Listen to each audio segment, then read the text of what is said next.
A child's world is fresh and new and beautiful, full of wonder and excitement. Many children delight in the small and inconspicuous. In this now universal contamination of the environment, chemicals are the sinister and little recognized partners of radiation in changing the very nature of the world, the very nature of its life. To stand at the edge of the sea, to sense the ebb and flow of the tides, to feel the breath of a mist, is to have knowledge of things that are as nearly eternal as any earthly life can be. Nature reserves some of her choice rewards for days when her mood may appear to be somber. There is something infinitely healing in the repeated refrains of nature, the assurance that dawn comes after night, and spring after winter. The more clearly we can focus our attention on the wonders and realities of the universe about us, the less taste we shall have for destruction. We still talk in terms of conquest. We still haven't become mature enough to think of ourselves as only a tiny part of a vast and incredible universe. The question is whether any civilization can wage relentless war on life without destroying itself, and without losing the right to be called civilized. In nature, nothing exists alone.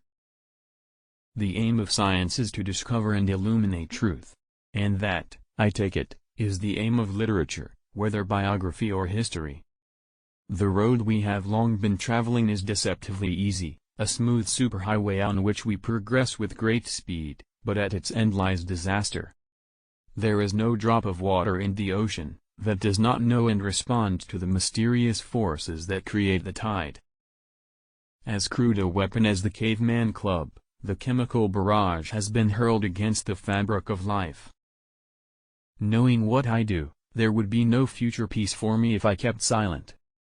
The materials of science are the materials of life itself.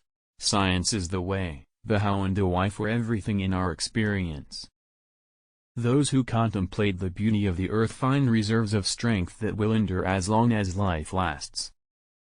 This pollution is for the most part irrecoverable. The chain of evil it initiates not only in the world that must support life but in living tissues is for the most part irreversible.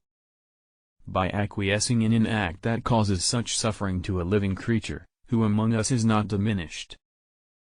Man is a part of nature, and his war against nature is inevitably a war against himself.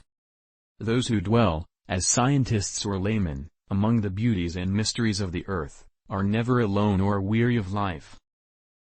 It is a wholesome and necessary thing for us to turn again to the earth and in the contemplation of her beauties to know the sense of wonder and humility. The road, the one less traveled by, offers our last, our only chance to reach a destination that assures the preservation of the earth.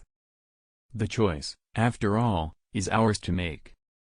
But the sea, though changed in a sinister way, will continue to exist. The threat is rather to life itself. To understand the living present, and the promise of the future, it is necessary to remember the past.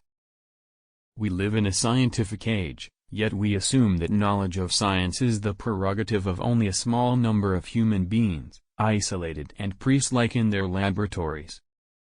Man undoes the built-in checks and balances by which nature holds the species within bounds. For the sense of smell, almost more than any other, has the power to recall memories, and it's a pity we use it so little. It is not half so important to know as to feel. It is a curious situation that the sea, from which life first arose, should now be threatened by the activities of one form of that life. Nature has introduced great variety into the landscape, but man has displayed a passion for simplifying it. Only within the moment of time represented by the present century has one species, man, acquired significant power to alter the nature of the world.